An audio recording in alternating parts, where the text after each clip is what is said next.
ناظرین، آپ دیکھ رہے ہیں ہمارا چینل علم کی بہار اور میں ہوں آپ کا ہوسٹ علی۔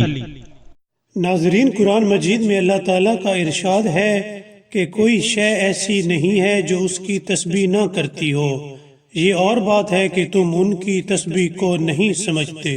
ناظرین، ایک دفعہ کا ذکر ہے کہ یہودیوں کا ایک گروہ حضرت علی علیہ السلام کے پاس آیا اور کہنے لگا کہ ہمیں ہماری قوم نے اپنا نمائندہ بنا کر بھیجا ہے۔ ہمارے 5 سوال ہیں، اگر ہماری کتاب تورات کے مطابق صحیح جواب آپ نے دیے تو ہم اسلام قبول کر لیں گے۔ حضرت علی علیہ السلام نے فرمایا کہ قسم کھاؤ کہ اگر تمہاری کتاب کے مطابق صحیح جواب دیے تو اسلام لے آؤ گے۔ تب یہودیوں نے قسم کھائی کہ ہم ایمان لے آئیں گے۔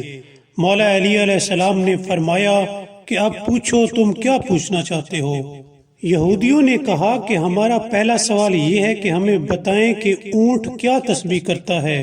حضرت علی علیہ السلام نے جواب دیا کہ اونٹ کی تسبیح یہ ہے، پاک و منزہ ہے وہ ذات جو دیکھتا ہے لیکن دکھائی نہیں دیتا، اس کا حکم تمام حکموں پر ترجیح رکھتا ہے، خدایا جو بھی جان بوجھ کر نماز کو ترک کرے اس پر لعنت ہو۔ یہودی کا دوسرا سوال یہ تھا کہ سمندر کے اندر رہنے والے حیوان کیا تسبیح کرتے ہیں۔ حضرت علی نے فرمایا کہ وہ کہتے ہیں، پاک و منزہ ہے وہ ذات جو کچھ دریا میں ہے اس کی تسبیح کرتے ہیں اور جو کچھ خشکی پر ہیں اس کی بندگی کرتے ہیں، خدایا والدین کے نافرمان پر لعنت ہو۔ یہودی کا تیسرا سوال یہ تھا کہ مرغا کیا تسبیح کرتا ہے۔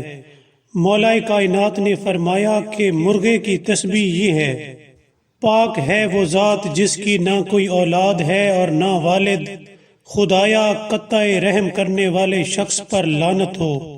یہودی کا چوتھا سوال یہ تھا کہ ہمیں بتائیں کہ گھوڑا تسبیح کرتے وقت کیا کہتا ہے۔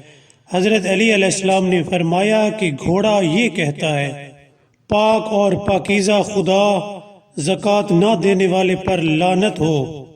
یہودی کا 5واں سوال یہ تھا کہ گدھا کیا تسبیح کرتا ہے۔